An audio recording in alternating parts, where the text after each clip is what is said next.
वनसल्लिम अला रसूलिहिल करीम अम्मा बाद अऊज़ु बिल्लाहि मिनश शैतानिर रजीम बिस्मिल्लाहिर रहमानिर रहीम लक़द मन्नल्लाहु अलल मुअमिनीना इज़ बअस फ़ीहिम रसूला आमन्तु बिल्लाहि सदक़ल्लाहु मौलाना अज़ीम वसदक़ रसूलुहुन नबियुल अमीनुल मतीनुल करीम व नहनु अला ज़ालिका मिनश शाहिदीन वश्शाकिरीन वल्हम्दुलिल्लाहि रब्बिल आलमीन। बिरादरान मिल्लत इस्लामिया, ख़ातिन इस्लाम की पर्दा नशी मेरी माँ और बहनों में अज़ीज़ बच्चों, आइए इस बज़्म में हम तमामी हज़रात वालिहाना जज्बात अक़ीदत व जोश मोहब्बत के साथ नबी और आले नबी पर हदिया दरूद व सलाम के नजराने अक़ीदत पेश करें। पढ़िए अल्लाहुम्मा सल्लि अला सय्यदना व मौलाना मुहम्मद व अला आलि सय्यदना व मौलाना मुहम्मद व बारिक व सल्लिम सल्लु अलैहि व सल्लु अलैहि सलातुम व सलामुन अलैका या रसूलल्लाह।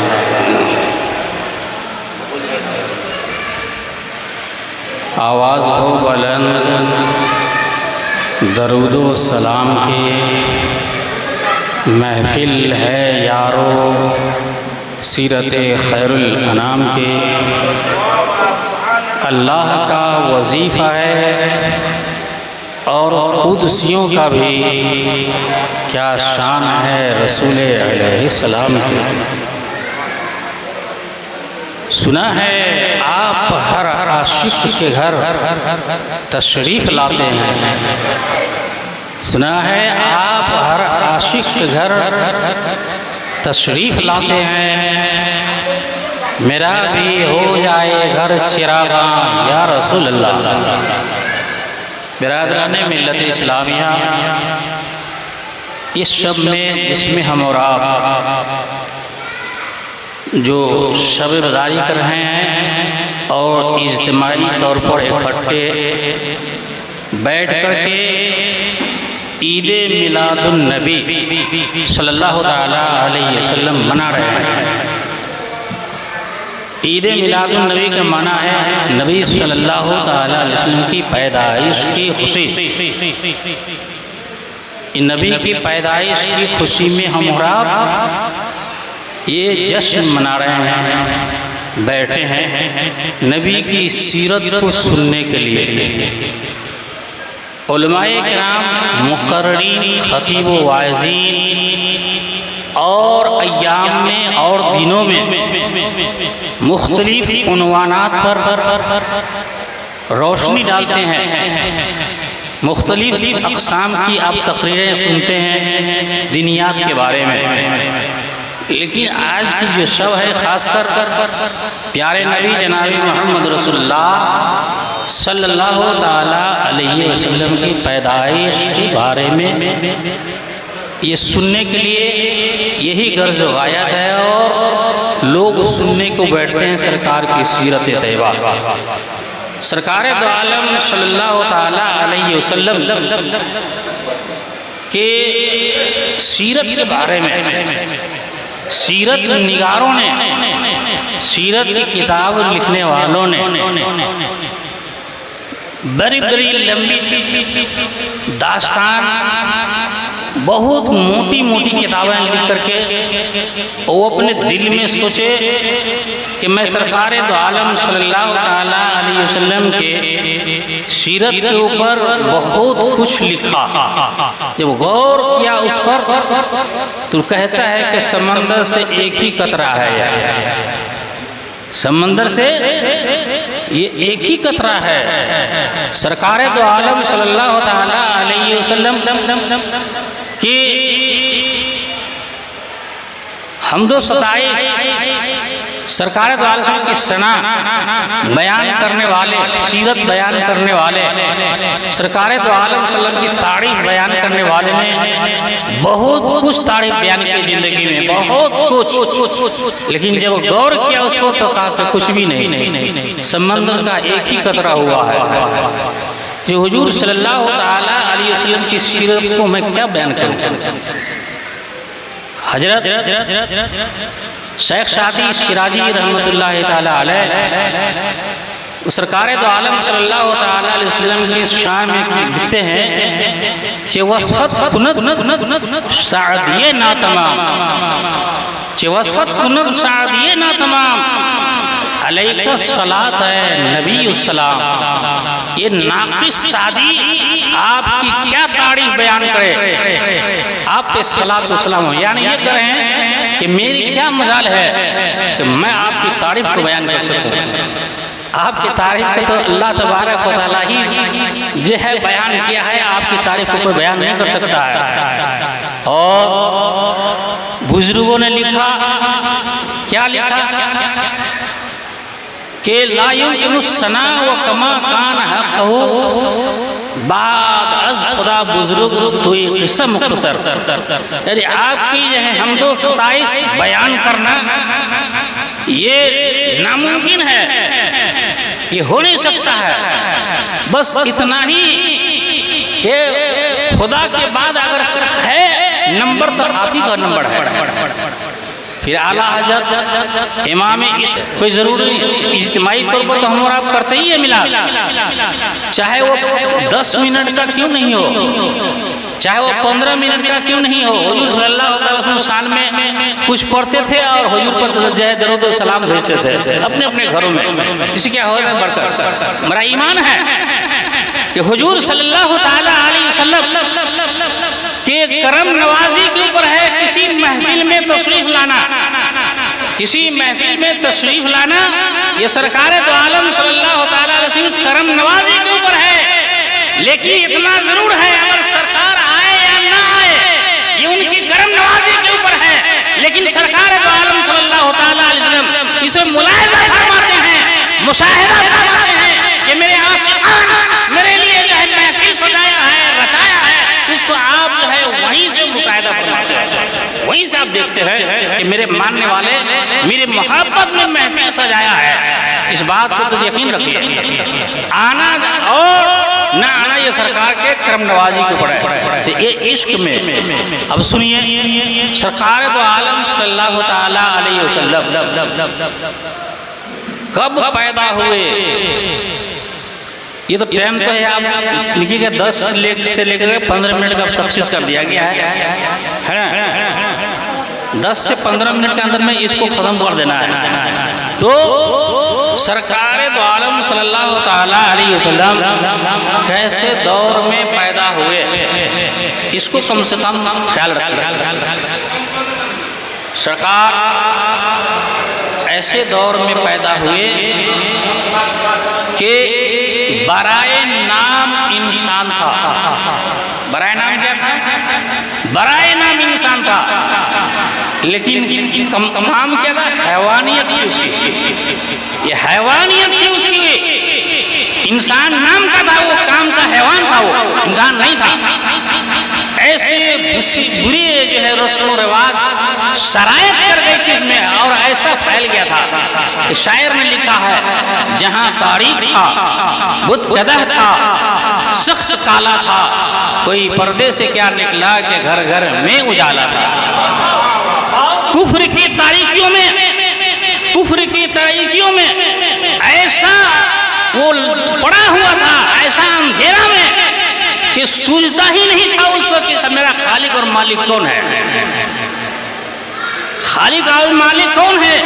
ये बेजान मूर्तियों को अल्लाह के सिवा वो पूजता था, और पूजने का तो ये आलम है कि अगर सफर में सत्तू लेकर के जाता वो, तो सत्तू का भी जो है वो मूर्ति बना लेता वो उसको पूजा करता था। और जुल्म और बर्बरियत का बाजार तो ऐसा गर्म था कि अल्लाह की पनाह, अल्लाह की पनाह। इंसानों की इंसानियत खत्म हो चुकी थी, हैवानियत बाकी रह गई थी, औरतों के हुकूक पामाल कर दिए गए थे, बच्चियों के ऊपर बेरहमी से पेश आता था और ऐसा रस्म और रिवाज का वो पालन करता था कि अल्लाह तबारक व तआला की पनाह औरत के बारे में आया। औरत जिस औरत का शौहर अगर मर जाता उस जमाने में तो उस औरत को इद्दत गुजारने के लिए आबादी से निकाल देता था। उसको क्या करता था? आबादी से निकाल करके एक झोपड़ी में रख देता था उसको इद्दत गुजारने के लिए, और शर्त कर लगा देता था वो कि उसी के अंदर में तुम इद्दत गुजारो, इसी के अंदर में, न इसमें से तुमको निकलना है और न इससे बाहर भी होना है, न गुस्ल करना है, न नहाना है, न धोना है, कुछ भी नहीं करना है, इसी के अंदर में रहना है। कितनी औरतें तो दम घुट घुट करके उसी में जो है जान दे देती थी, मर जाती थी उसी झोपड़ी के अंदर में। और जो औरत की इद्दत पूरी हो जाती शौहर के मरने के बाद तो ये शर्त लगा दिया था कि बाजार में आए और रास्ते में ऊंट और घोड़े का जो भी लीद वगैरह है, जितने भी उनकी मेंगनियां हैं, वो तमाम को जो है उठाओ और इस रास्ते को तुम साफ करो, और साफ करते हुए जाओ ताकि लोग देखें। तो उस पे यहाँ ये रस्म था कि लोग इसको देख करके ये समझते थे कि इसकी इद्दत पूरी हो गई है। जब औरत हाइजा से होती इसको एमसी खोलना कहते हैं।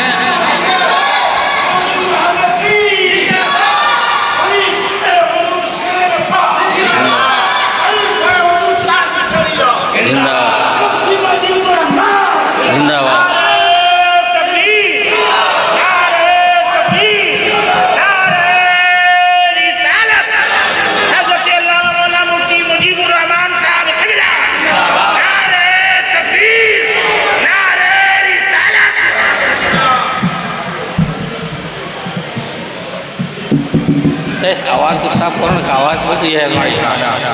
सैयदना व मौलाना मोहम्मद व अला आले सैयदना व मौलाना मोहम्मद व बारिक वसल्लम सल्लु अलैहि सलातु व सलाम अलैका या रसूलल्लाह। तो हुजूर सल्लल्लाहु ताला अलैहि वसल्लम ने इस जाहिलियत को तोड़े, कहा कि खबरदार औरतों के साथ ऐसा सलूक नहीं करो, और शौहर के मर जाने के बाद तुम आबादी से उसे बाहर मत निकालो, एक झोपड़े में इद्दत गुजारने के लिए मत छोड़ो, वहीं पर उसकी इद्दत गुजारने दो जिस मकान में वो रहती थी, और उसके साथ अच्छा बर्ताव करो। सिर्फ शरीयत के अंदर में है कि बनाव श्रृंगार नहीं कर सकती है, बाकी जो भी कुछ है वो सब कर सकती है, तेल लगा सकती है, अच्छा कपड़ा पहन सकती है, और खुशबू और बनाव श्रृंगार की चीज है वो जो है नहीं कहेगी, क्योंकि इज्जत है, शौक कहता है उसको। उस जाहिलियत के रस्म को सरकार दो आलम सल्लल्लाहु ताला अलैहि वसल्लम ने तोड़ दिया।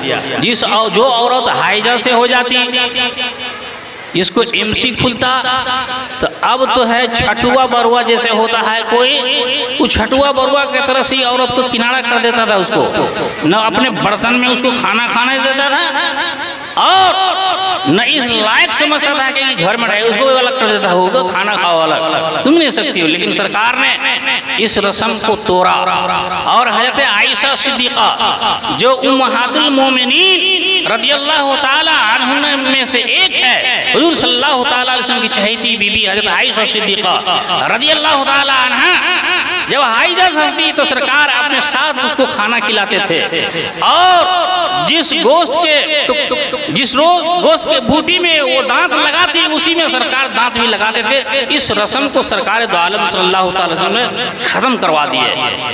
बेटियों के साथ वो ऐसा जुल्म ज्यादती करता कि ऐसे ऐसे नापाक लोग गुजरे थे कि जब सफर में जाता और उसकी बीवी हमला होती तो ये कह करके जाता, ये नसीहत करके जाता कि देखो मैं सफर में जा रहा हूँ, पता नहीं कब मैं लौट के आऊँगा, तुम्हारे शिकम में जो बच्चे परवरिश पा रहा है, जब तुम बच्चा जनोगी और जब बच्चा लड़का पैदा होगा तो सुनो इस बच्चा से ऐसा प्यार मोहब्बत करना कि उसको तुम सीने से लगाए रहना। और जब बच्ची पैदा होगी, लड़की पैदा होगी, तो मेरे कान में ये आवाज नहीं आनी चाहिए कि तुम्हारे यहाँ लड़की पैदा हुई है। इस लड़की के साथ ये सलूक करना है कि नागिन बनकर तुम उसको डसना, यानी उसको जिंदा दफन कर देना, गाड़ देना जमीन के अंदर में। इतना जुल्म ज्यादती करता था। और औरों के साथ कबीला वाले लड़ते हैं। और जगह तो ऐसा भी रस्म रिवाज था कि जिसका शौहर अगर मर जाता तो उसके चीता के ऊपर उसकी औरत को जो है जिंदा रख करके शौहर के साथ साथ उसको भी जला दिया जाता था। इन तमाम रसूमात को हमारे और आपके आका जनाब मोहम्मद रसूलुल्लाह सल्लल्लाहु ताला अलैहि वसल्लम ने तमाम बुराइयों को खत्म करवाया, इंसान को इंसानियत का दर्श दिया और समझाया कि इस्लाम ये चीज है, ये धर्म है, ये इस्लाम हमारा दीन ये सिखलाता है, अल्लाह का हुक्म ये है, इस रास्ते पर चलो। वरना जुल्म जाति की बहुत ये थी। एक वाकया मैं सुनाता हूँ, उसके बाद मैं खत्म करूंगा। और बुराई का तो ऐसा दौर था मत पूछिए, से जिसकी लाठी उसकी भैंस, कोई जिसके साथ बीवी के साथ चाहे जबरदस्ती के साथ उसके ये कर ले, जिन्नात वगैरह ये सब जो है आशिक हुआ करता था जो है औरतों के ऊपर, काहिना औरतों के ऊपर। एक मर्तबा का जिक्र है कि मदीना मुनव्वरा में एक काहिना औरत थी। काहिना औरत जो सितारे के चाल को जानती थी, वो जो है गैब की बात बताती थी, लेकिन गैब की बात वो नहीं है, शैतान और जिन उसके जो है दिल में बता देता था, वही बात वो बोला करती, बाज बातें सच साबित हो जाती थी। वो काहिना औरत, वो काहिना औरत के पास वो जिन्नात आया और जाया करता था, उसके ऊपर फरेबता था, उसके साथ जिना करता था और वो औरत उसके साथ यह जिना करवाती थी और खुश थी इसमें। एक रोज दीवार के ऊपर, उस औरत के दीवार के ऊपर जिन्नात जाकर के बैठ गया। औरत अपने अंदर बुलवा रही थी कि आओ ना, क्यों नहीं आ रहे हो? कहा कि अब तुम्हारे पास मैं नहीं आऊंगा। कहा क्यों नहीं आओगे? कहा इसलिए नहीं आऊंगा कि तुझे पता नहीं है कि मक्का के सरजमीन पर एक ऐसे रसूल पैदा हो चुका जो खातिमुन नबीन है, सैयदुल मुरसलीन है, जनाब मोहम्मद रसूलुल्लाह सल्लल्लाहु ताला अलैहि वसल्लम वो जलवगर हो चुके हैं और उसने जो है जिना को हराम कर दिया है, इसीलिए मैं अब तुम्हारे पास नहीं आ सकता हूँ। हमारे आका व मौला जनाब मोहम्मद रसूलुल्लाह सल्लल्लाहु ताला अलैहि वसल्लम के बचपना, आपकी गोद की वाक़या, आपकी मक्की ज़िंदगी, मदनी ज़िंदगी, गज़वात की ज़िंदगी और लोगों के साथ क्या है, बहुत सारी है। इतनी हमारे अंदर मजाल क्या कि मैं बयान कर सकूं। आप वक्तन फ़वक्तन मुझसे सीखते रहते हैं। हमारे यहाँ बाहर से जो आए हुए ख़तीब हैं, ये हैत अल्लामा मौलाना मुफ्ती मुजीबुर रहमान साहब, यही इब्तिदाई साथी भी हमारे हैं और अल्लाह तबारक व तआला ने से इल्म दौलत से माला माल किया है, पाबंद शरअ भी है, हाजी भी है। अल्लाह तबारक व तआला से दुआ करता हूँ कि अल्लाह तबारक व तआला इसकी उम्र को और बढ़ाए, कि दीन की खिदमत करे, आमीन। और उनकी तकरीर को आप समाप्त कीजिए और तकरीर सिर्फ सुनना नहीं है, उस पर अमल भी करना है, अमल कीजिए ताकि अल्लाह तबारक व तआला के यहाँ उसकी जज़ाए खैर हम और आपको मिले। अल्लाह तबारक व तआला से दुआ करता हूँ कि पाक परवरदिगार आलम जनाब मोहम्मद रसूलुल्लाह सल्लल्लाहु ताला अलैहि वसल्लम के सदक़े में हम सबको खात्मा बिल खैर अता फरमाए, जन्नत में जगह अता फरमाए, आमीन। व आखिरु दावाना अनिल हम्दुलिल्लाहि रब्बिल आलमीन।